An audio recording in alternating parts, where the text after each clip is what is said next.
Hey everybody, Joe Boslinski of Nitz Watch Media here. Today we're going to be taking a look at Dream Thief, which is a 5-issue comic book miniseries written by Nitz, which I hope I'm pronouncing right, drawn by Greg Smallwood, and published by Dark Horse Comics. Truth be told, I picked up this title on a lark. I haven't read many Dark Horse titles, aside from certain books from their massive collection of Star Wars related books. Seriously, they have like a gajillion. I don't even know if that's a word, but, whatever.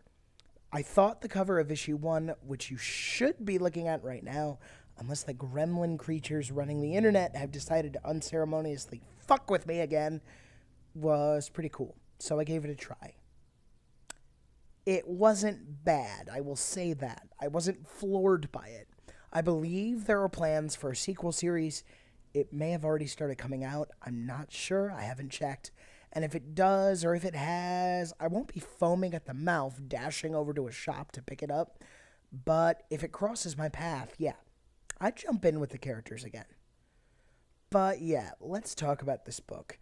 Dream Thief follows a complete shithead by the name of John Lincoln. He's irresponsible, he cheats on his girlfriend, trivializes her hardships. He's a massive pothead. I mean, overall, the guy is just not very likable right out of the gate, which was my first real problem with the book. But I digress. John Lincoln, shithead, goes through a series of events which lead him to come into possession of a supposedly mystical Aboriginal mask. After that, next time he wakes up, John finds he's got no memory of what he's been up to, but he's wearing the mask, and, fun fact, he's just killed his girlfriend. Turns out that this mask provides a link between its wearer and the souls of the wrongfully murdered. Whenever John sleeps, the mask compels him to put it on, and the soul of his latest client, if you will, starts joyriding in his body, using him to exact violent, bloody revenge on whoever killed them. So yes, John's girlfriend did a bad thing. You'll find out the details as you push through the book. I'd rather not spoil it for you, but yeah, there you are. John's kind of like a supernatural Punisher of sorts, even though he's not exactly the action hero type. Luckily for him, he retains the memories and skills of his spirit friends, so after spending quality time with the soul of a soldier, for example, he learns a thing or two about kicking ass, which helps keep him alive as he goes about his various quests for justice. Think of this skill/memory retention as his superpower.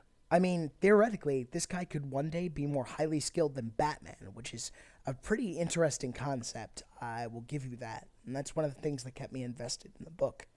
But be that as it may, I wasn't a big fan of John. Like I said earlier, I didn't like his character much upon first meeting him, and I personally don't feel like he changes much as the book goes on.